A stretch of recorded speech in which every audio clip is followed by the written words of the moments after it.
छत्तीसगढ़ में गौठान सियासत का केंद्र बनता जा रहा है। बीजेपी गौठान में भ्रष्टाचार का आरोप लगाते हुए सरकार को घेरने की कोशिश कर रही है। बीते दिनों बीजेपी के बड़े नेता गौठान में पहुंचकर स्थिति का जायजा लेते हुए भी नजर आए। इस दौरान भी कई गंभीर आरोप लगाए गए। चुनाव के ठीक पहले गौठान पर सियासत तेज होती जा रही है और एक और बीजेपी आरोप लगा रही है तो वही कांग्रेस भी पलटवार कर रही है। देखिए हमारी खास रिपोर्ट। गाय गौठान और घमासान, गाय गौठान और गोबर पर सियासत फुल। गौठान पर बीजेपी कांग्रेस आमने सामने। बीजेपी ने लगाया करोड़ों के गबन का आरोप। कांग्रेस का दावा, महिला ग्रामीणों को मिला रोजगार। छत्तीसगढ़ सरकार ने ग्रामीण अर्थव्यवस्था को सुदृढ़ करने के मकसद से गौठान योजना की शुरुआत की थी। योजना के माध्यम से सरकार ग्रामीण आजीविका को मजबूत कर रही है। इन सबके बीच अब गौठान योजना को लेकर सियासत भी तेज हो गई है। बीजेपी गौठान को लेकर सरकार को घेरने की कोशिश कर रही है तो वही सरकार भी इस पर पलटवार कर रही है। पूर्व मंत्री केदार कश्यप ने गौठान में 1300 करोड़ का घोटाला करने का आरोप लगाया। केदार कश्यप ने कहा कि मंत्री सदन में गलत उत्तर देते हैं, आंकड़े दिए वो भी गलत। ये भी मंत्री की जानकारी में नहीं कि गौठान में निर्माण में घोटाला हुआ। हमने अवलोकन किया, बावजूद इसकी स्थिति जस की तस है। गांव में किसी को भी लाभ नहीं मिला। देखिए, पूरे प्रदेश के यदि हम घोटालों की बात करें तो लगभग 1300 करोड़ की लगभग इसमें घोटाला है। उसके अलावा भी मंत्री जी स्वयं अपने सदन में उत्तर देते हैं कि जो गोबर खरीदी है या उन्होंने जो इसमें घोटाला किया है उसको लेकर के जो आंकड़े दिए हैं वो बिल्कुल भ्रमित करने वाला है और मंत्री जी की जानकारी में भी नहीं है। कहीं न कहीं से गोबर खरीदी का घोटाला है, उसके साथ साथ गौठान निर्माण में जिस तरीके से घोटाला किया जा रहा है, हम लोगों के पूरे भारतीय जनता पार्टी की टीम ने निचले स्तर पर जाकर के प्रत्येक गौठान का अवलोकन किया, निरीक्षण किया, लेकिन उसके बावजूद भी सरकार ने गौठानों की स्थिति को सुधार नहीं किया। हम लोगों ने ये भी देखा कि वहाँ हम लोगों को दिखाने के लिए तत्कालीन रूप से उन्होंने कुछ व्यवस्थित करने की कोशिश की थी, लेकिन गांव वाले से पूछा तो गांव में किसी ने नहीं कहा कि इस गौठान का लाभ किसी को प्राप्त होगा। छत्तीसगढ़ बीजेपी एक तरफ जहां गौठान के मुद्दे को लेकर राज्य सरकार को घेर रही है तो वही केंद्र सरकार इस योजना की तारीफ भी करते नजर आ रही है। गौठानों के माध्यम से जहां महिलाओं और ग्रामीणों को रोजगार मिलने का दावा सरकार कर रही है, वहीं पूर्व मंत्री केदार कश्यप के बयान पर पलटवार करते हुए मुख्यमंत्री भूपेश बघेल ने कहा कि 250 करोड़ का गोबर खरीदा है तो घोटाला कहां से हुआ। ये बयान देते हैं और जांच होती है। हमारी सरकार बनी है तब से छापा पड़ रहा है। ये उधर बयान देते हैं, इधर छापा पड़ता है। बीजेपी के ईडी और आईटी दो मजबूत साथी हैं। घोटान घूम लें उसमें क्या है। अब भाई 250 करोड़ का गोबर खरीदे हैं और 300 करोड़ का वर्मी कंपोस्ट बेच चुके हैं, तो ये घोटाला कहाँ से हो गया, है ना। इनको हर चीज में जांच चल रही है। ये बयान देते हैं। अभी तक के हिंदुस्तान में जितने छापे छत्तीसगढ़ में पड़े हैं जब से हमारी सरकार बनी है, उतना शायद किसी प्रदेश में पड़ा हो। घूमते रहते हैं, गली गली घूम रहे हैं, मोहल्ले मोहल्ले। अब गठान घूमेंगे। सीबीआई की बात नहीं कहूँगा, वो महाराष्ट्र में बोलते हैं, लेकिन यहाँ तो ईडी और आईटी है। अब गठान घूम ले भाई, हमको क्या तकलीफ है। चुनावी साल होने की वजह से दोनों ही प्रमुख पार्टियां अब एक्टिव मोड पर है। गोबर और गौठानों को लेकर बीजेपी लगातार सरकार को घेरती नजर आ रही है। वहीं सरकार भी इन मुद्दों पर विपक्ष को करारा जवाब दे रही है, लेकिन इन मुद्दों का असर कितना होगा ये तो आने वाले दिनों में ही पता चलेगा। रायपुर से बीएस टीवी के लिए शिखर देवांगन की रिपोर्ट। और देश भर में टमाटर के दाम आसमान छू रहे हैं। इसके साथ ही पेट्रोल, गैस सिलेंडर के साथ ही अन्य सामानों के दाम भी लगातार बढ़ रहे हैं, जिससे जनता के घरों का बजट अब बिगड़ता जा रहा है। 2023 में राजस्थान, मध्य प्रदेश और छत्तीसगढ़ के विधानसभा चुनाव के साथ ही 2024 में आम चुनाव भी होने हैं, जिसे देखते हुए दोनों प्रमुख पार्टियों के पास अपने अपने मुद्दे हैं। छत्तीसगढ़ में कांग्रेस महंगाई को लेकर प्रदर्शन कर रही है तो वहीं बीजेपी शराब का मुद्दा उठा रही है। लेकिन क्या इस बार चुनाव में महंगाई नहीं बल्कि शराब बड़ा मुद्दा होगा। देखिए रिपोर्ट। महंगाई पर तकरार, क्या महंगाई बनेगा चुनावी मुद्दा? क्या महंगाई की जगह शराब है मुद्दा?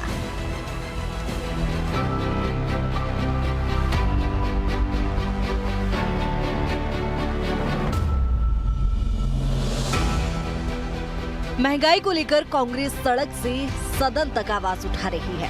लगातार बढ़ रहे सब्जियों के दाम, साथ ही अन्य सामानों के दाम आसमान छूने लगे हैं, जिसे लेकर कांग्रेस लगातार प्रदर्शन कर रही है। रायपुर में भी कांग्रेस का महंगाई को लेकर अनोखा प्रदर्शन देखने को मिला। संसदीय सचिव विकास उपाध्याय के नेतृत्व में केंद्र सरकार के खिलाफ शव यात्रा निकाली गई। इस दौरान सिलेंडर पर शव रखकर प्रदर्शन किया गया, जिसे लेकर संसदीय सचिव विकास उपाध्याय ने कहा कि गरीब आदमी गैस सिलेंडर रिफिल नहीं करा पा रहे हैं। बीजेपी के नेता मन की बात कर रहे हैं, जनता के दिल की बात कोई सुनना नहीं चाहते। गैस का सिलेंडर रिफिल नहीं करा पा रहा है। भारतीय जनता पार्टी के नेता मन की बात कर रहे हैं पूरे देश में आज, और उनके नेता मन की बात जनता को सुना रहे हैं। कभी जनता की दिल की बात सुनी है? जो लोग आपके मन की बात सालों साल से सुन रहे हैं, कभी आपने उनकी दिल की बात सुनी है? कभी आपकी बात अपनी बात सुनी? डिक्टेटरशिप, आप अपनी बात करना चाहते हैं, महंगाई कर दिया, आपने घर घर को लूट लिया, आप उनकी दिल की बात कोई सुनना नहीं चाहते। जिस प्रकार से आप लगातार मन की बात उन लोग जो लोग आपके मन की बातों को सालों साल से सुन रहे हैं, दिल की बात, आज उनके घर की ये परिस्थिति, महिला बहन है, घर का चूल्हा नहीं चला पा रही है, घर की परिस्थिति बच्चों के सामने नतमस्तक रो रही है, अपनी पीड़ा बता रही है, आज वो मौत के छैया में लेती है। ये हमारे भाई हैं, घर चलाते हैं, घर में महीने का बजट पूरा नहीं रहा है, महीने के बजट से घर चल नहीं पा रहा है, महंगाई इतनी है, कोई चीज को ले नहीं पा रहे हैं, हर चीज महंगी। तो उसको लेकर ये मार्मिक अपील है, ये मार्मिक आंदोलन हम लोगों ने किया है कि भारतीय जनता पार्टी के नेताओं की आंख खुले। कांग्रेस एक तरफ महंगाई को लेकर प्रदर्शन कर रही है, तो वहीं दूसरी ओर बीजेपी महंगाई को मुद्दा बताने से इनकार कर रही है। बीजेपी की माने तो महंगाई कोई मुद्दा ही नहीं है। बीजेपी के वरिष्ठ नेता और पूर्व मंत्री राजेश मूणत ने कहा कि प्रदेश की जनता पूछ रही है, पट्टा कब दोगे, दारूबंदी कब करोगे, स्मार्ट सिटी के भ्रष्टाचार की जांच कब करोगे, आरोपी अधिकारियों के खिलाफ कब कार्रवाई होगी। महंगाई मुद्दा नहीं है, शराबबंदी मुद्दा है। अवैध रूप से जो पैसा कमाए हैं वो है मुद्दा। ये फोटो लगे रायपुर के अंदर, और जितने फोटो लगे उन फोटो के आधार पर बता दे कौन सा काम उन्होंने किया है। भारतीय जनता पार्टी की सरकार बनना तय है, और जितने घोटालेबाज वो तैयार रहे अगली किस्त के लिए। साल चुनावी है, चुनाव के साथ ही मुद्दे भी बहुत सारे उठाए जाते हैं, लेकिन सवाल यही उठता है कि क्या बीजेपी के लिए महंगाई कोई मुद्दा नहीं है? क्या छत्तीसगढ़ में महंगाई से बड़ा शराबबंदी का मुद्दा है? बहरहाल चुनाव नजदीक है, दोनों ही पार्टी के पास अपने अपने अलग मुद्दे हैं, लेकिन दोनों पार्टियों के मुद्दों का असर जनता पर कितना होगा, ये तो चुनावी नतीजों के बाद ही तय होगा। रायपुर से BSTV के लिए शिखर देवांगन की रिपोर्ट।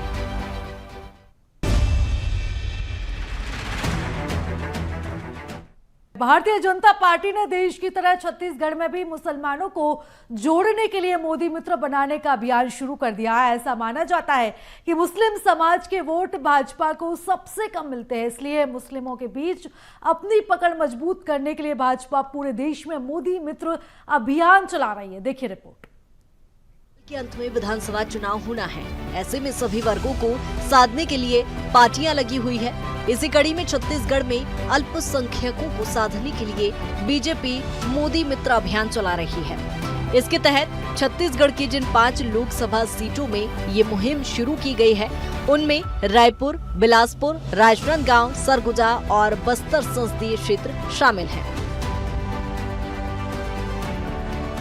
इन क्षेत्रों में मुस्लिम मतदाताओं की अच्छी संख्या है। पार्टी का दावा है कि 29 अप्रैल अभियान की शुरुआत से ही अब तक 3200 मुस्लिमों को मोदी मित्र बनाया जा चुका है। मोदी मित्र अभियान चलाए जाने पर पूर्व मंत्री राजेश मूणत ने कहा कि हर वर्ग के लोगों को पार्टी के विचारधारा से जोड़ना है, जबकि कांग्रेस पार्टी ने जाति के आधार पर राजनीति की है। देखिए, सामान्य रूप से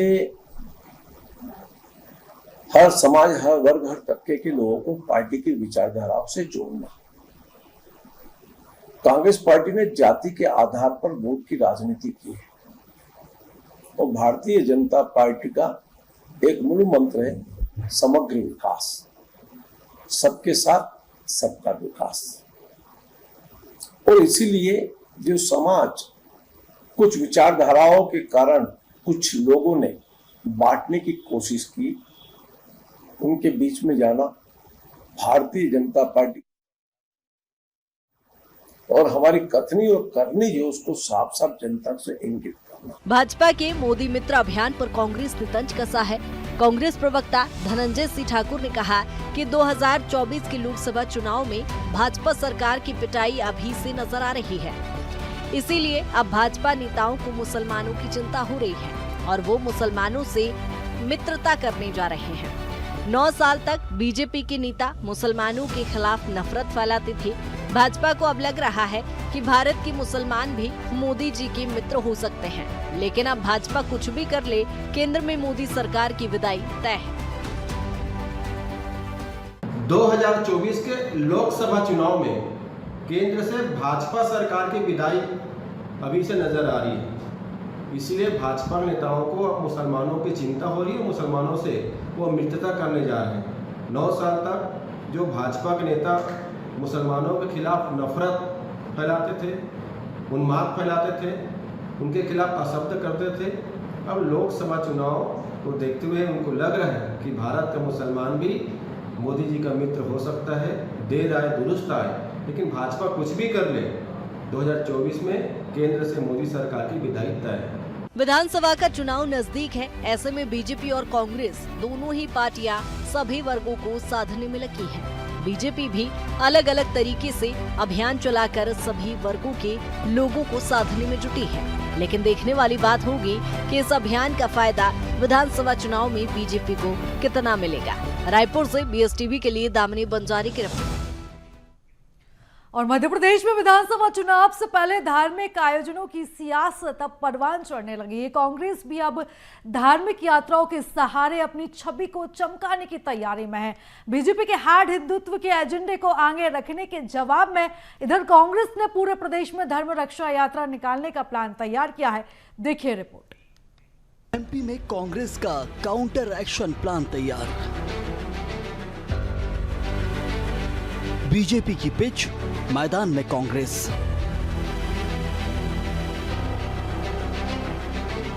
MP कांग्रेस के ताबड़तोड़ धार्मिक आयोजन। मां नर्मदा की कृपा, बागेश्वर सरकार से सजेगा दरबार। सियासत में तस्वीरें वक्त के हिसाब से तेजी से बदलती हैं और MP में भी कुछ ऐसा ही नजारा दिख रहा है। कांग्रेस के दफ्तरों में रुद्राभिषेक यज्ञ होने जा रहा है। नर्मदा मैया की सेवा के लिए कांग्रेस नर्मदा सेना बना रही है। इसके साथ ही कमलनाथ के गढ़ छिंदवाड़ा में बागेश्वर सरकार का दरबार सजने जा रहा है। मध्य प्रदेश कांग्रेस धर्म एवं उत्सव प्रकोष्ठ के तत्वाधान में माननीय श्री कमलनाथ जी के संरक्षकत्व में पूरे प्रदेश में 52 जिलों में श्रावण महोत्सव बड़े धूमधाम से मनाया जा रहा है। साथ में कावड़ यात्रा, शिव पुराण की कथा, रुद्री निर्माण, ये सब आयोजन हो रहे हैं। खासकर नादिया घाट जबलपुर में पूरे 24 घंटे अखंड रुद्राभिषेक माननीय कमलनाथ जी के संरक्षण में हो रहा है, जिसमें 8 ब्राह्मण प्रतिदिन 52 रुद्री पाठ करते हैं और ये अनुष्ठानात्मक आयोजन लोक कल्याण की कामना से किया जा रहा है। तो ये जो व्यापार का, आय का साधन ज्योतिर्लिंग मंदिरों को बना दिया गया भाजपा सरकार के द्वारा, वो बहुत ही प्रदेश के लिए शर्मनाक और उनका ये कृत्य निंदनीय है। उन्हें ये शीघ्र शुल्क हटाने चाहिए। हालांकि हमारे माननीय श्री कमलनाथ जी और भी जो हमारे कांग्रेस के नेता हैं, उनने ये वचन दे दिया है कि जब हमारी कांग्रेस की सरकार आएगी तो निश्चित ही दर्शन शुल्क हटाए जाएंगे। कुल मिलाकर कहा जाए तो कांग्रेस पूरे सावन में ताबड़तोड़ धार्मिक आयोजन की तैयारी कर रही है। चुनाव के पास आते ही कांग्रेस उसी पथ पर चलती नजर आ रही है जो बीजेपी का हमेशा से रहा है। कांग्रेस के इस बदले मिजाज पर अब जब सवाल उठने लगे हैं तो कांग्रेस कुछ यूं जवाब देती है। देखिए, धर्म और राजनीति दोनों अलग अलग पहलू हैं। अगर धर्म को राजनीति से जोड़ दिया जाए या धर्म के नाम पर राजनीति की जाए, वो भाजपा करती है। हम धर्म पर राजनीति नहीं करते। हमारे लिए सारे धर्म समान हैं। हम हर वर्ग का, हर धर्म का आदर करते हैं, सम्मान करते हैं, उनकी समस्याओं पर ध्यान देते हैं। ये भारतीय जनता पार्टी तक ही सीमित है। कभी वो जाति में बांटती है, कभी वर्ग भेद में बांटती है, कभी धर्म में बांटती है। तो कुल मिलाकर के भारतीय जनता पार्टी का खुद का एजेंडा है। लेकिन कांग्रेस तो सबकी है। देश की पुरानी, सबसे पुरानी पार्टी, देश की आज़ादी में जिसने हिस्सा लिया, ये वो कांग्रेस है। तो पूरे 140 करोड़ देशवासियों की कांग्रेस है। इसीलिए हमारे जो संगठन, जो हमारा अलायंस बना है, उसका नाम इंडिया इसीलिए रखा गया है कि वो इंडिया पे पहचान इसकी है और इससे पहचान इंडिया की है। जाहिर है कि जिस बात को लेकर बीजेपी कांग्रेस को घेरती रही है, अब कांग्रेस उस मुद्दे को खत्म ही कर देना चाहती है। कहीं न कहीं वक्त की नजाकत को देखते हुए अपनी गतिविधियां भी कांग्रेस बदलती नजर आ रही है। इधर राम मंदिर और महाकाल लोक जैसे उपलब्धियों के साथ चुनाव मैदान में उतरने जा रही बीजेपी को कांग्रेस का सॉफ्ट हिंदुत्व धोखा नजर आ रहा है। कांग्रेस जो है वो तय नहीं कर पा रही करना क्या है।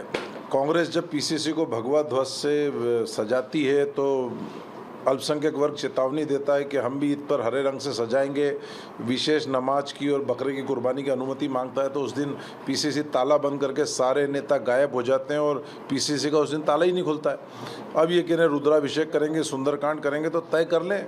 फिर वहाँ रमजान माह भी मनेगा, रोजे भी होंगे, तमाम आयोजन भी होंगे, तो फिर पीसीसी पे ताला लगाना है, क्या करना है तय कर लें। उनके अल्पसंख्यक नेताओं के विचार सुन लें।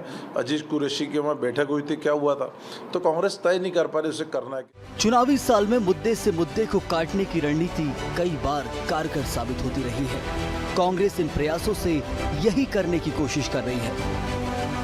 हालांकि सालों से हिंदुत्व बीजेपी की पिच रही है। जाहिर है इस बार हिंदुत्व की पिच पर दोनों टीमें अपने आप को बेहतर बल्लेबाज साबित करने की कोशिश जरूर करेंगी। 2018 में दिग्विजय सिंह की नर्मदा यात्रा से कांग्रेस को फायदा मिलेगा।